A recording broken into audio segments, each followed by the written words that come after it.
There is a locked room somewhere inside the architecture of government. We do not know where it is. We do not know whether it is underground, hidden behind an unmarked door, or buried inside a digital network accessible only to a handful of people. But for more than 70 years, millions have believed that something is being kept inside it. Photographs, fragments, radar recordings, perhaps even the remains of machines that did not originate on Earth. Governments have repeatedly denied possessing such evidence. Investigations have concluded that no verified extraterrestrial craft has been recovered. Scientists insist that the available data is too weak, too incomplete, and too inconsistent to support extraordinary conclusions. And yet the mystery refuses to disappear. Because the government has also admitted something else. It has hidden aircraft from the public. It has classified surveillance programs. It has allowed witnesses to mistake secret technology for impossible machines. It has studied unidentified objects behind closed doors, while publicly encouraging people to stop paying attention. And in April 2020, after years of speculation, the United States government officially confirmed that 3 widely circulated military videos were authentic Navy recordings, and that the objects shown in them were still classified as unidentified at the time of release. That is the paradox at the heart of the UFO mystery. The strongest argument for a cover-up is not that governments have proved aliens exist. It is that governments really do conceal things. The strongest argument against an extraterrestrial cover-up is that secrecy itself can manufacture the illusion of one. So tonight, we are not asking whether every light in the sky is an alien spacecraft. We are asking a more dangerous question. What happens when secret technology, military power, political fear, human perception, and the oldest dreams of our species become tangled together? And after decades of classified programs, destroyed trust, unexplained encounters, official denials, congressional testimony, and thousands of pages of government records, what truth remains impossible to hide?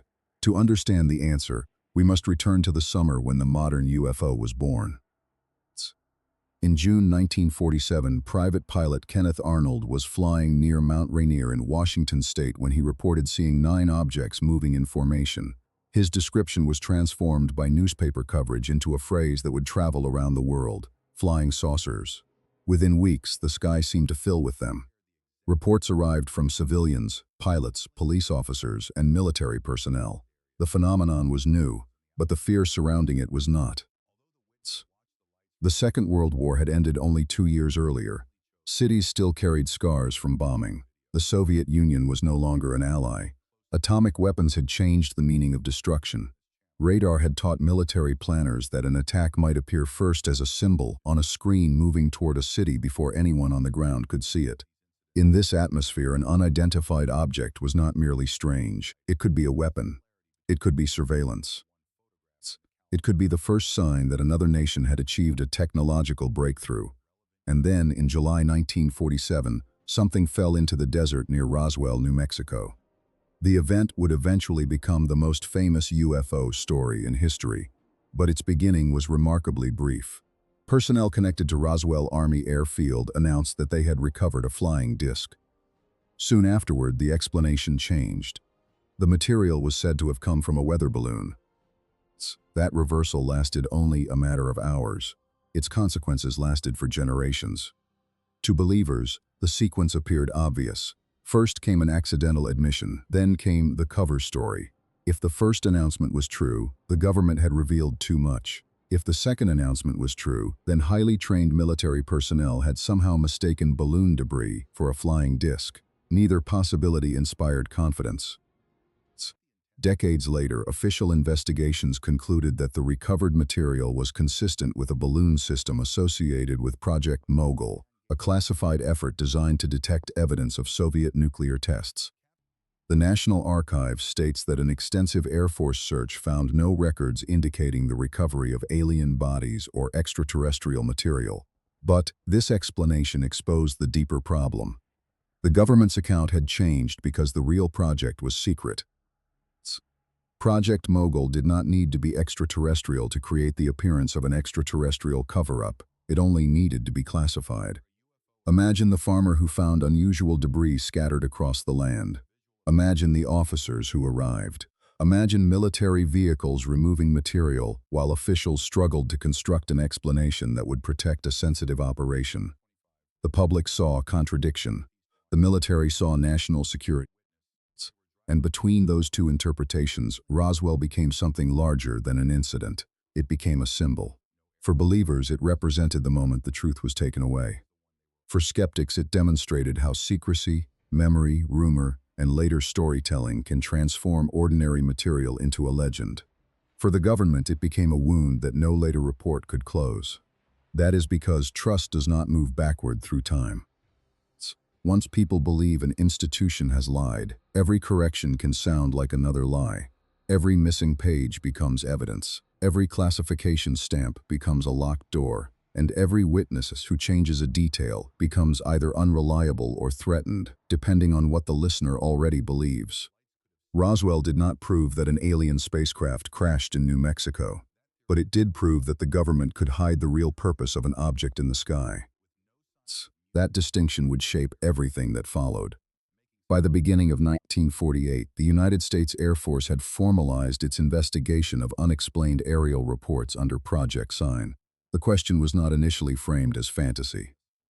Investigators wanted to know whether the objects could be secret Soviet weapons, unusual aircraft, psychological effects, natural phenomena, or something from beyond Earth. Project Sign examined 243 reports.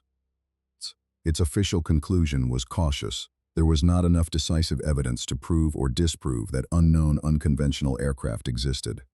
Most cases were attributed to misidentifications, hoaxes, hallucinations, or known objects, but the project did not completely exclude an extraterrestrial explanation. According to one disputed historical account, some Project Sign personnel prepared an internal document called the Estimate of the Situation, arguing that certain objects might be interplanetary. The alleged report was rejected by Air Force leadership for lacking proof. No authenticated surviving copy has established exactly what it contained, and the modern government historical review describes the account as unsubstantiated and dependent on a single source. But whether that document existed exactly as remembered may be less important than what happened next. Project Sign became Project Grudge. The name sounded almost symbolic. The new program approached UFO claims with greater skepticism. Some historical accounts accuse it of having an institutional mission to explain sightings away. Its official findings reported no evidence that UFOs represented foreign technology or a national security threat. The Air Force also began a public campaign designed to reduce anxiety and persuade citizens that the reports represented nothing extraordinary. This was the moment the investigation split into two realities. Inside government, officials feared that waves of UFO reports could overwhelm communication channels, confuse radar operators, distract military personnel, or conceal an actual enemy operation. Outside government, citizens saw officials minimizing experiences that witnesses considered real. The government believed it was controlling panic. The public believed it was controlling truth, and both sides had reasons for their suspicion. There were genuine misidentifications. Venus could appear enormous near the horizon. Meteors could seem to maneuver when clouds moved around them. Balloons could change direction as they entered different wind layers. Reflections could create shapes that seemed solid. Radar systems could produce false returns. Pilots could misjudge the distance and speed of objects without a clear frame of reference. But not every report was careless. Some came from experienced military observers, some involved radar, some occurred near sensitive facilities, some resisted the explanations available at the time. The unresolved cases became the fuel that kept the mystery alive. In 1951, the Air Force reorganized the work again. Investigators attempted to establish a more objective system. Reports would no longer be forced into a predetermined conclusion. An unknown category would remain available when the evidence did not support identification. This principle is crucial. Unidentified does not mean extraterrestrial. It means the available information does not justify an identification. But in public imagination, an unknown category can become a doorway through which almost anything enters. Project Blue Book, established in 1952, became the longest-running official American UFO investigation. Over the years associated with the program's records, the Air Force collected 12,618 sightings. Of those, 701 were ultimately categorized as unidentified. The Air Force concluded that none of its investigated cases demonstrated a threat to national security, technology beyond known scientific principles, or evidence that the unidentified objects were extraterrestrial vehicles. 701. To a skeptic, that number represented muscle left by imperfect information. To a believer, it represented 701 cracks in the official story. What was hidden inside them? A poorly documented light, a radar anomaly, an unknown aircraft, a natural event no one understood, or evidence so extraordinary that the investigators were forbidden to acknowledge it. The files alone could not answer every question. And that uncertainty became more powerful because of what the Cold War government was doing elsewhere. During the 1950s, the United States was secretly developing aircraft capable of flying higher than almost anything the public knew existed. Commercial aircraft typically operated far below the altitude reached by the U-2 reconnaissance plane. At sunset or sunrise, the U-2 could remain illuminated at extreme altitude, while the sky below had already darkened. To pilots and observers, the reflected light could appear unnatural, an object shining where no conventional aircraft was believed capable of flying. According to declassified CIA assessments cited by AARO, more than half of the UFO reports investigated during parts of the 1950s and 1960s were associated with secret American reconnaissance flights. The CIA has similarly stated that aircraft including the U-2, A-12, and SR-71 accounted for a large portion of reports during those decades. This is one of the most important facts in the entire UFO story. Citizens were seeing real objects. The objects were technologically astonishing. Government officials knew what some of them were, and those officials could not tell the truth. When a witness described a brilliant object at impossible altitude, the government had limited options. It could reveal a secret aircraft and compromise national security. It could refuse to explain the sighting. Or it could offer an incomplete answer and allow the witness to believe that something even stranger had occurred.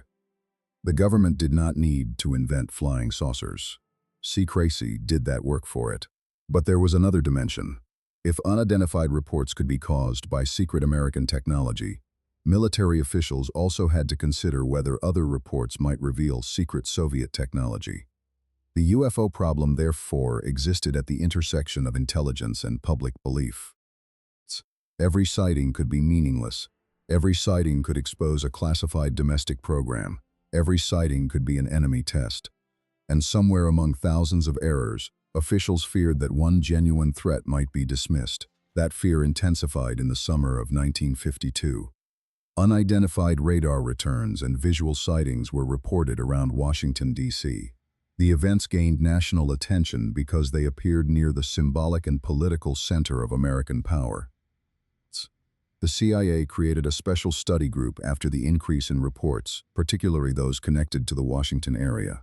The public imagined unknown craft moving above the Capitol. Military officials imagined overloaded reporting networks, public panic, and the possibility that an adversary could exploit confusion. In January 1953, a CIA-sponsored scientific group known as the Robertson Panel reviewed available evidence. The panel concluded that most reports had ordinary explanations and found no evidence that UFOs represented an extraterrestrial or direct national security threat, but its recommendations would haunt the subject. The panel worried that mass fascination with UFOs could be exploited by the Soviet Union. It recommended public education and debunking efforts to reduce interest. It also suggested monitoring civilian UFO organizations. Consider the logic from the government's perspective. If citizens constantly reported harmless lights, military communication systems could become overwhelmed. If the public panicked easily, enemy psychological operations might manipulate that fear. If UFO organizations collected observations near sensitive bases, they might unintentionally document classified activities. Officials therefore believed that reducing public attention served national security. But consider how the same policy looked from the outside. A secret intelligence panel recommended steering public opinion. It discussed using media and education to make the phenomenon appear less important. It considered watching private groups interested in the subject. Even without extraterrestrial evidence, the government was shaping the narrative. This is where the history becomes darker. Not because officials necessarily knew aliens were present, but because national security gave institutions a reason to influence what the public believed. The target was not always a fact. Sometimes the target was attention itself. The more people looked upward, the greater the risk that they would see something the government wanted hidden. The public interpreted ridicule as evidence of fear. Pilots learned that reporting an unexplained object could damage their reputation. Scientists understood that studying UFOs might threaten their careers. Military witnesses sometimes remained silent rather than become the subject of jokes. Decades later, official reports would acknowledge that stigma had become a serious obstacle to collecting accurate data. In 2021, the Office of the Director of National Intelligence noted that aviators and analysts had experienced disparagement for reporting or discussing UAP, and that reputational risk could keep observers silent. NASA's independent study later reported that scientists involved in UAP research had faced ridicule and professional hostility. This created another paradox. Government policy encouraged the public to dismiss UFO witnesses. Then the government lacked reliable witness reports. The stigma helped control attention, but it also damaged the evidence. The people best positioned to observe unusual activity, pilots, radar operators, intelligence personnel, often had the most to lose by speaking. Silence protected careers. Silence protected classified programs, but silence also protected whatever remained genuinely unexplained. By the 1960s, the UFO question had become a cultural battlefield. Television carried stories of sightings. Books described contact with beings from other worlds. Some claims were obvious fabrications. Others came from sincere witnesses. Government investigators were overwhelmed by cases of wildly different quality. A distant light and an alleged close encounter could enter the same archive under the same general label. The category itself became almost scientifically useless. The more extraordinary the public story became, the easier it was for serious institutions to reject the entire subject. This is a familiar pattern in the history of power. Mix credible evidence with noise, and the truth becomes harder to isolate. Sometimes that mixture is deliberate. Sometimes it emerges naturally from attention, money, fear, and imagination. A hoaxer wants fame. A newspaper wants a headline. A witness wants an explanation. A military office wants the subject to disappear.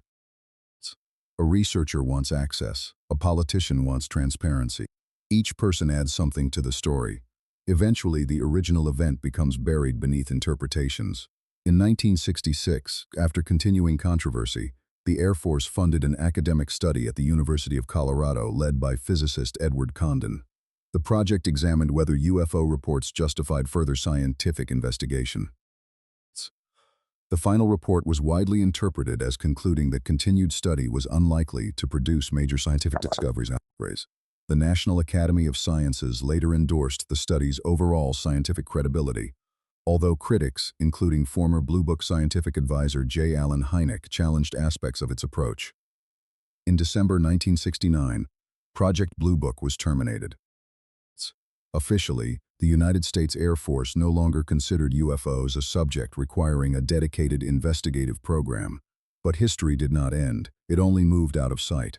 Reports continued. Military personnel continued to encounter objects they could not immediately identify.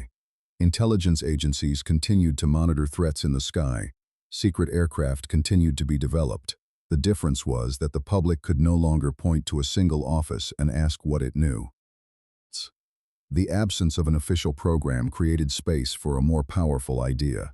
Perhaps the real program had gone deeper underground. This is the logic that sustains nearly every durable conspiracy theory. When evidence appears, it supports the theory. When evidence disappears, the disappearance also supports the theory. A document proves the government was involved. A missing document proves the government removed it. A denial proves the accusation reached something sensitive. An admission proves the denial was false. Once a belief becomes structured this way, it can survive almost anything. But that does not mean all suspicions are irrational. Governments do destroy records. Agencies do mislead foreign enemies and sometimes mislead their own citizens. Officials do make false statements. Classified programs do operate for years without public awareness. Congress itself is not always fully informed about every operational detail at the same time. The existence of conspiracy theories does not eliminate the existence of conspiracies. It only means each claim must be judged by evidence rather than by atmosphere. That is why certain alleged documents became so influential. In the 1980s, papers appeared describing an ultra-secret group called Majestic 12, supposedly created to manage recovered extraterrestrial technology. The documents seemed to confirm nearly every major suspicion surrounding Roswell: crashed craft, hidden bodies, presidential secrecy, scientific exploitation. But investigations identified serious authenticity problems. The FBI's public records describe an Air Force determination that the Majestic 12 document was fraudulent. For believers, that conclusion was another official denial. For document specialists, it was evidence that the mythology had begun manufacturing its own archives. This is one of the most dangerous stages in any historical mystery. Once false evidence enters the record, it does not simply disappear when exposed. It contaminates everything around it. Genuine records may be rejected because they resemble hoaxes. False records may continue circulating because they confirm what people already suspect. Researchers divide into camps. Each side begins investigating the motives of the other instead of the original event. The mystery stops being about the sky. It becomes a struggle over authority. Who has the right to define reality? The witness who saw something? The scientist who says the observation lacks usable measurements? The intelligence officer who possesses classified information? The official who denies a hidden program? The whistleblower who claims the program is beyond legal oversight? Or the public whose taxes funded institutions it cannot fully examine? For decades, that conflict remained unresolved. Then the mystery returned to the ocean. In November 2004, the USS Nimitz carrier group was training off the coast of Southern California. According to retired Navy Commander David Fravor's later sworn congressional statement, radar operators aboard the USS Princeton had observed unusual objects descending from very high altitude toward the lower atmosphere. Fravor and other aviators were redirected from a training mission to investigate. Below them, the ocean appeared disturbed. Above the water, they saw a small white object later compared to a tic-tac. Fravor described no visible wings, rotors, or conventional control surfaces. As he descended toward it, the object reacted to his movement. It then accelerated away. Another aircraft later captured infrared video associated with the event. For years, the encounter circulated through military conversations, private research, leaked material, and public speculation. The crucial point is not that the event proves extraterrestrial technology. It does not. The publicly available evidence is incomplete. Observers did not recover the object. The full sensor data has not been released for independent scientific analysis. Estimates of speed and movement depend on information that viewers of the short video alone do not possess. But the incident mattered because the witnesses were military aviators operating advanced equipment in controlled airspace. They were not searching for aliens. They were performing their jobs, and they reported something they could not identify. In January 2015, other Navy aviators recorded additional objects during training operations. Short videos later became known publicly as Gimbal and Go Fast. Analysts have offered competing interpretations. Some argue that apparent movements can be explained by viewing geometry, sensor behavior, wind, distance, or parallax. Others argue that the broader encounters involved radar and visual observations that cannot be dismissed by analyzing isolated video clips. The available public material does not allow outsiders to settle every disagreement, and that absence is central to the mystery.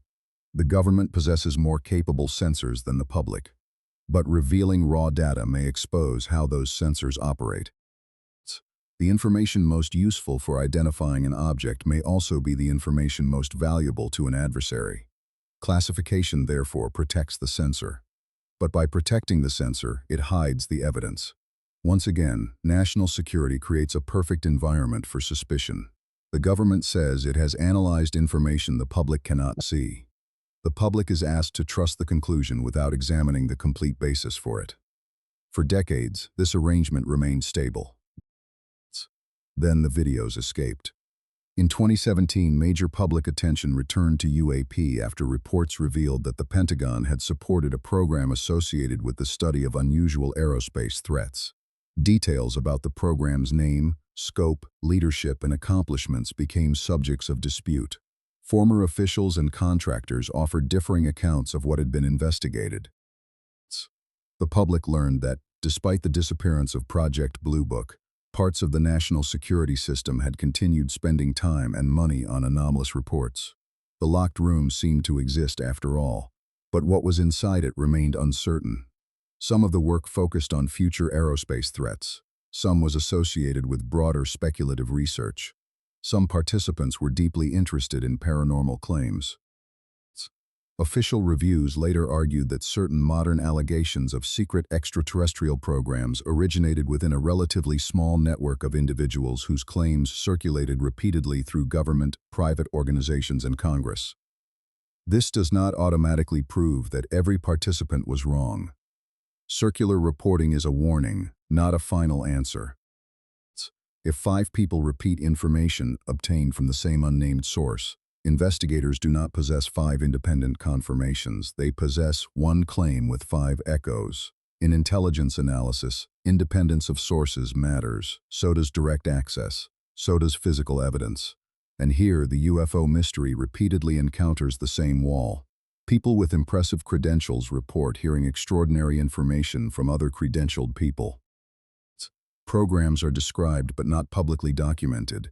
Locations are alleged but not independently inspected. Materials are discussed but not provided for open laboratory testing. The claims may be sincere, they may even contain fragments of truth. But sincerity is not the same as verification. Then came April 27, 2020. The Department of Defense officially released the 3 Navy videos that had already circulated publicly. It confirmed that they were authentic military recordings and stated that the phenomena remained characterized as unidentified. For many viewers, this was disclosure. Not full disclosure, but the opening of a door. The government was no longer saying that every famous military UFO video was fabricated. It was saying the videos were real. That statement changed the tone of the debate. Members of Congress began demanding reports. Military personnel were encouraged to document encounters.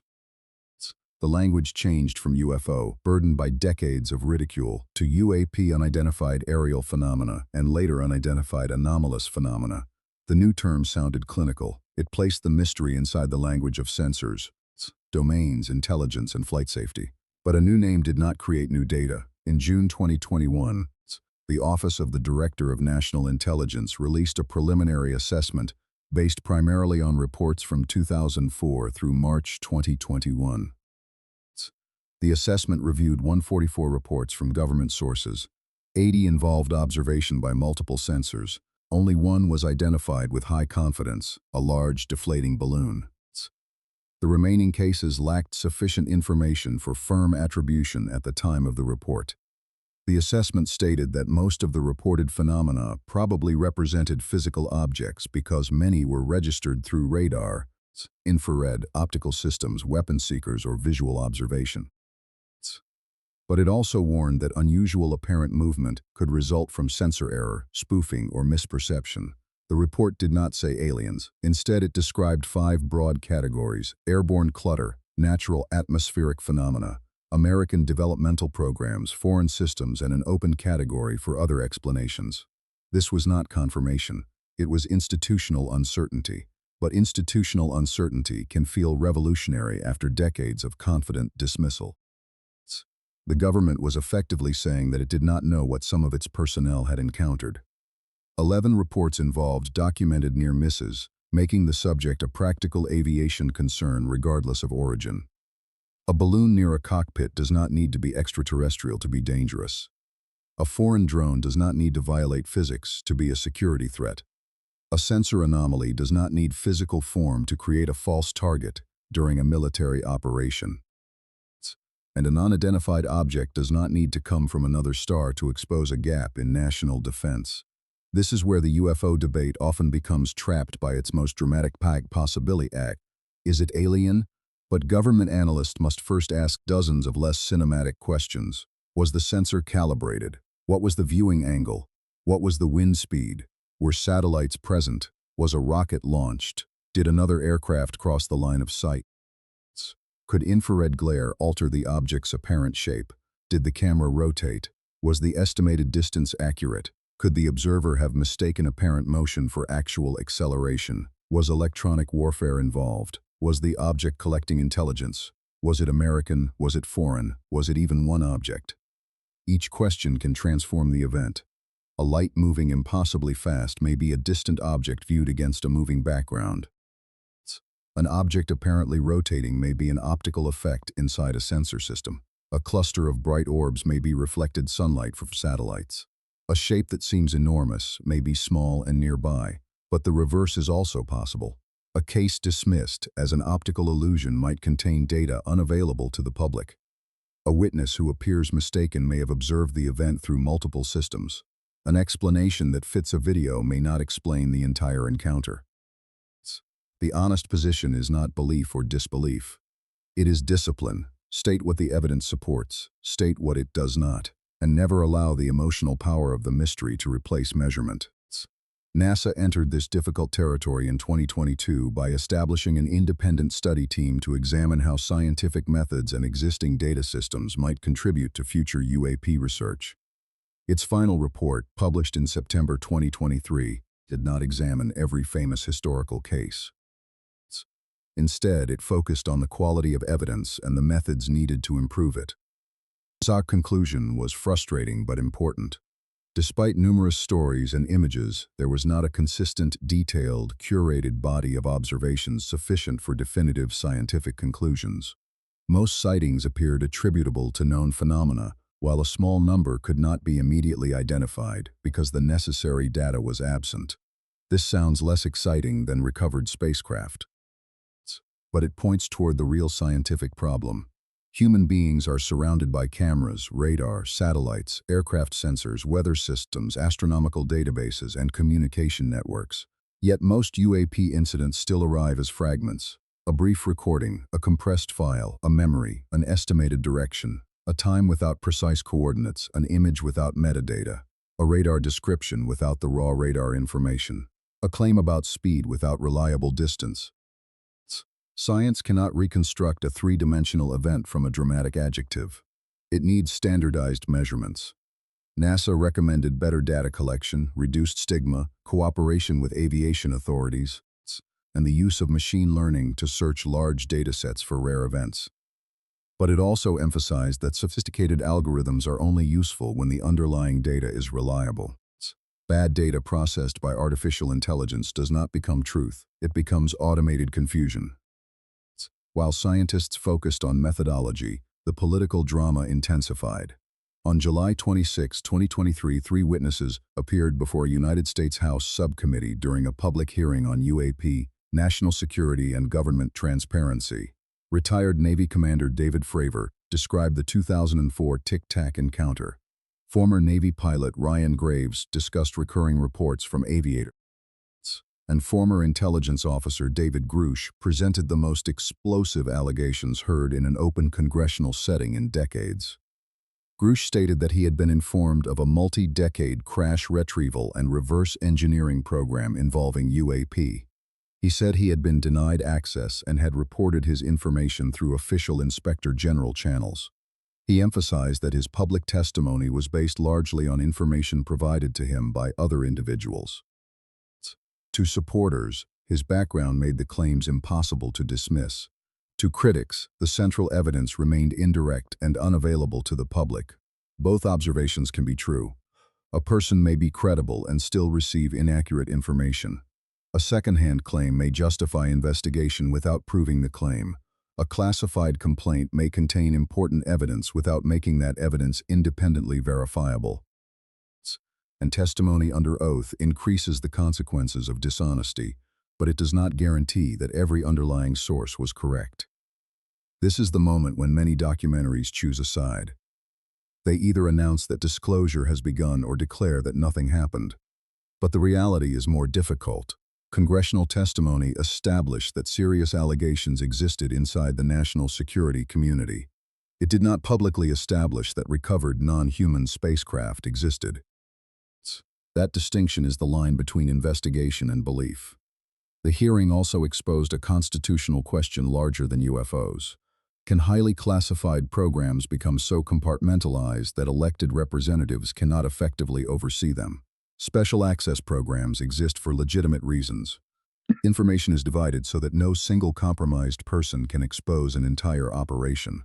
But compartmentalization creates danger. An official may know that a program exists without knowing its purpose. Another may encounter an unusual material without knowing its source. A contractor may hear a nickname that resembles another project. An intelligence officer may interpret denied access as confirmation that the most extraordinary allegation is true. In a system built from fragments, misunderstanding can travel upward while certainty travels downward. This may be how myths form inside government itself, not only outside it. A hidden program creates rumors. Rumors attract investigators. Investigators find references to hidden programs. Those references appear to confirm the rumors. The cycle closes. This possibility became especially visible in the story of Kona Blue. According to AARO's 2024 historical report, supporters of an earlier defense research effort proposed creating a new program within the Department of Homeland Security. The proposed program would have investigated UAP, paranormal subjects, and the possible reverse engineering of recovered off-world technology. A request was made to establish it as a prospective special access program, but the proposal was rejected. AARO reported that no extraterrestrial craft or bodies were transferred because the material was assumed to exist, rather than actually possessed by the proposed program. This is an extraordinary example of how a program can become evidence for something it never contained. A genuine proposal existed. It discussed recovered extraterrestrial technology. It sought secrecy and funding. Documents could therefore be found proving that government personnel seriously considered such a program. But according to the official review, the program was never established and never received alien material. To someone reading only part of the record, Kona Blue might look like the concealed program. To someone reading the conclusion, it looks like an attempt to build a program around claims that had not been verified. Which interpretation is correct? The documents support the existence of the proposal. They do not publicly support the existence of the extraordinary material the proposal hoped to obtain. This is why words matter. Planned is not operational. Requested is not approved. Investigated is not confirmed. Unidentified is not extraterrestrial. Alleged is not demonstrated. And secret is not alien. In March 2024, AARO released the first volume of its historical review of American government involvement with UAP since 1945. Its conclusion was direct. The office reported that it had found no empirical evidence that the United States government or private companies had been reverse engineering extraterrestrial technology. It argued that many allegations involved misunderstood, genuine classified programs, inaccurate recollections, circular reporting, or programs that never possessed the materials attributed to them. For skeptics, this was the most comprehensive official rejection of the hidden craft narrative. For believers, it was the accused institution investigating itself. This response cannot be dismissed as mere paranoia. Institutional self-investigation has limits. A review is only as complete as its access, methodology, records, cooperation, and assumptions. A genuinely illegal program would, by definition, attempt to avoid normal discovery. Records may use misleading names. Information may be held through contractors. Witnesses may refuse participation. Officials may not know what they do not know. But the opposite problem is equally real. A theory can place the evidence permanently beyond reach. Whenever investigators receive access, believers can claim the real program is elsewhere. Whenever a named company denies involvement, the denial becomes evidence of secrecy. Whenever no material appears, the material is assumed to have been moved. This makes the claim impossible to disprove. And a claim that cannot be disproved is not automatically true. It is simply protected from testing. The latest official numbers deepen the puzzle without resolving it. On July 20, 2026, AARO published its fiscal year 2025 consolidated report. With an information cutoff of May 30, 2025, The office reported receiving 319 UAP-related reports during the covered intake. It said it resolved 114 of those reports and hundreds of older cases, attributing the resolved incidents to ordinary sources including balloons, satellites, birds, aircraft, drones, a commercial rocket launch, and a manned jetpack. 9 reports were identified for further technical analysis, while 191 were placed in an active archive because the available evidence was insufficient for a determination. AARO's total holdings had reached unresolved archive as easily 70 reports. It is not a warehouse of confirmed impossible machines. It is a warehouse of insufficient information. Some cases may remain mysterious forever because the missing data was never recorded. Others may be solved when new analytical tools become available. During the same reporting period, AARO said a new three-dimensional modeling capability enabled analysts to attribute 238 reports, including cases from current and earlier holdings, to satellite flaring, the reflection of sunlight from satellites at particular viewing angles. For a pilot flying at night, these flares can appear as brilliant lights far above surrounding stars. They may emerge, brighten, move in formation, and disappear. Without orbital data and precise geometry, the display can look deliberate. Once satellite positions are modeled in 3 dimensions, the impossible movement may become predictable. This does not explain every case, but it demonstrates how scientific tools can turn mystery into mechanism. The same report described a maritime case involving a Navy observation of approximately 100 airborne phenomena and 2 likely uncrewed surface systems off Virginia. AARO stated that it was still investigating the event. 100 objects. The number sounds like an invasion. But the report does not establish their origin, performance, or relationship to one another. They could represent drones. They could involve miscounting, repeated observations, or several different systems. They could reveal an intelligence operation. They could expose a sensor problem. Or they could contain characteristics not yet explained. The correct answer is not hidden inside the emotional force of the number. It is hidden inside the data. AARO also reported 50 incidents involving unmanned aerial systems near American nuclear infrastructure, weapons, or launch locations during the period. Importantly, those incidents were not categorized as UAP.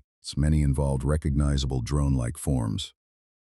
This detail changes the perspective.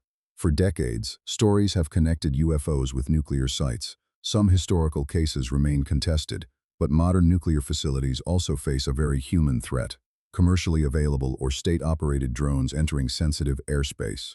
The mystery around UAP can distract from the immediate danger of known technology. An object does not need to come from another world to spy on a reactor, interfere with military operations, or test defensive responses. Sometimes the most frightening explanation is not alien superiority, it is human vulnerability. The FY 2025 report stated that AARO had found no evidence that the government or a private entity had captured or exploited UAP-derived material. It also said that the office was developing procedures for handling such material if it were ever obtained. Believers may ask why procedures are needed if no material exists. But institutions routinely prepare for possibilities. Emergency plans do not prove an emergency has occurred. Protocols for biological contamination do not prove alien organisms were recovered. A process can reveal concern without revealing possession. Yet the existence of the process will inevitably become another piece of the legend. This is how the UFO mystery survive. Every answer produces another question. Every explanation reveals another secret program. Every declassified file exposes how much remains classified. Every resolved case makes the unresolved cases appear more important, and every official denial collides with a history in which officials sometimes denied programs that later proved real. The government cannot completely escape its own past. When officials say, "Trust us," citizens remember the U-2. They remember surveillance programs. They remember experiments revealed years after they ended. They remember changing explanations. They remember that national security has often required deception, but distrust can also become a trap. If every statement is assumed false, evidence loses meaning. The public becomes vulnerable to anyone who claims forbidden access. A confident storyteller can replace documentation with atmosphere. A blurred image can become a craft. A rumor can become a program. A program proposal can become a recovery operation. A metal fragment can become a material unknown to science before independent testing occurs. The hunger for disclosure can create a market in which certainty is rewarded more than accuracy. The most dramatic claim receives the most attention. The cautious analyst disappears, and the mystery becomes profitable. That does not mean witnesses should be mocked. It means they deserve better than automatic belief or automatic ridicule. A pilot who reports an unknown object is providing a data point. A scientist who asks for measurements is not attacking the witness. A skeptic who identifies a balloon has not solved every other case. A believer who points to an unresolved radar event has not proved extraterrestrial origin. Each has only addressed part of the problem. The truth may not exist as one grand answer. UAP may not be a single phenomenon. The category may contain balloons, satellites, aircraft, drones, atmospheric effects, electronic warfare sensor artifact systems, foreign surveillance platforms, hoaxes, mistaken memories, and rare events that science has not yet properly documented. There could also be discoveries we have not imagined. Science does not declare the unknown impossible. It asks the unknown to leave evidence. If a non-human intelligence has reached Earth, that would be among the most important discoveries in history. It would transform biology, astronomy, religion, philosophy, politics, and humanity's understanding of itself. A discovery of that magnitude should not rest on a compressed video, an anonymous source, or a story passed through several people. It should survive every test. Its materials should be available to independent laboratories. Its data should be examined by competing teams. Its results should be reproducible. Its chain of custody should be documented. Its conclusions should remain valid even when the people examining them desperately want those conclusions to be wrong. That standard is not designed to suppress wonder. It protects wonder from deception. But we must also ask what transparency would actually look like. Governments cannot release every sensor specification without weakening defense. They cannot reveal every surveillance location without helping adversaries. They cannot publish every classified aircraft test while technology remains operational. Perfect openness is impossible. Perfect secrecy is dangerous. Between them lies democratic oversight. Elected representatives must be able to determine whether public money is being spent legally. Inspectors general must be allowed to examine allegations without intimidation. Whistleblowers must have secure paths to report wrongdoing. Scientists must receive data that is useful without exposing capabilities that protect lives. And the public must be told enough truth that national security does not become a permanent excuse for avoiding accountability. This may be the most important hidden history of UFOs. The story is not simply about visitors from another world. It is about the struggle between knowledge and power. Who controls information? Who decides what citizens are permitted to know? How long can evidence remain classified? When does protection become manipulation? When does healthy skepticism become institutional denial? And when does suspicion become a belief that no evidence can change? For more than 70 years, the UFO has acted like a mirror. During the early Cold War, it reflected fear of Soviet weapons. During the space race, it reflected hope that humanity was not alone. During periods of political scandal, it reflected distrust of government. In the age of drones and artificial intelligence, it reflects anxiety that technology is advancing faster than our ability to recognize it. The object changes because we change. A medieval observer might have described a sign in the heavens. A Cold War pilot saw a flying saucer. A modern sensor operator records an anomalous track. The experience of the unknown remains. Only the language around it evolves. Perhaps that is why the mystery is so emotionally powerful. Human beings have always looked upward for meaning. The sky has carried gods, omens, ancestors, angels, monsters, constellations, and imagined worlds. Modern technology did not erase that ancient impulse. It gave it cameras, radar, infrared, classification stamps, congressional hearings, and military acronyms. The UFO is both futuristic and ancient. It is a machine-shaped version of the oldest human question, are we alone? But the historical investigation leads us toward another question that may be even more important. Can we recognize the truth when it does not satisfy either side? Perhaps the government has concealed information about UAP. History demonstrates that it has concealed the identity of objects. the capabilities of aircraft, the purpose of surveillance programs, and the details of military sensors. That is proven. Perhaps witnesses have encountered technology they could not understand. That is certain. Perhaps some reports involve foreign surveillance, classified American systems, natural phenomena, or errors created by instruments and perception. The evidence strongly supports those possibilities. Perhaps a small number represent something genuinely new. That remains open. But the public record, as it stands, does not establish that governments possess extraterrestrial spacecraft or non-human bodies. That remains an allegation, not a demonstrated historical fact. This answer may disappoint everyone. It is too uncertain for skeptics who want the mystery closed. It is too cautious for believers who want disclosure confirmed. But uncertainty is not failure. It is the beginning of honest investigation. The government cannot hide everything forever. Aircraft are declassified, documents are released, witnesses retire, technology becomes obsolete. Archives open, old explanations are tested against new information. But time does not automatically reveal a single secret. Sometimes it reveals layers. One hidden program explains a sighting but creates a conspiracy. One false document damages a genuine investigation. One sincere witness remembers an event differently after decades. One unexplained case remains unexplained, not because it contains an impossible craft, but because the decisive evidence vanished before anyone knew it mattered. And somewhere above us, new objects continue moving through the sky. Some are satellites reflecting sunlight. Some are research balloons. Some are drones. Some are aircraft whose existence will not be publicly acknowledged for years. Some are natural phenomena seen from unfamiliar angles. Some are errors inside machines built to detect enemies rather than mysteries. And some may still resist every explanation we currently possess. The most responsible response is neither laughter nor worship. It is attention. Careful attention. The kind that records time, position, altitude, weather, sensor settings, direction, duration, and independent observations.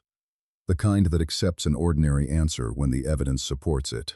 The kind that refuses an extraordinary conclusion until the evidence survives extraordinary scrutiny. And the kind that does not allow secrecy to exist without lawful oversight.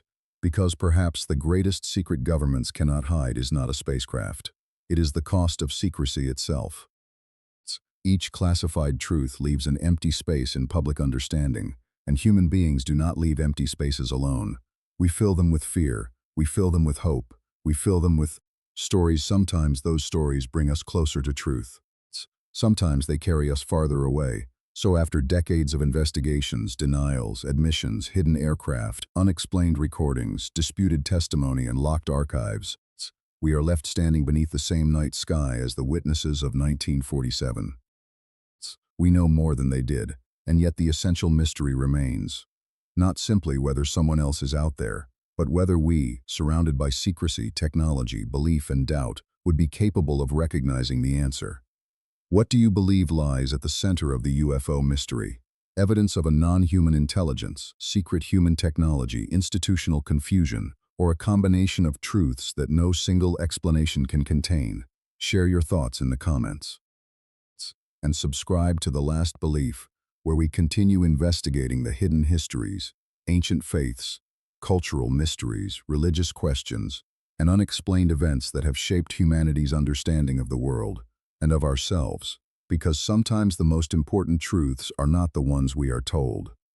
They are the ones we are still learning how to question.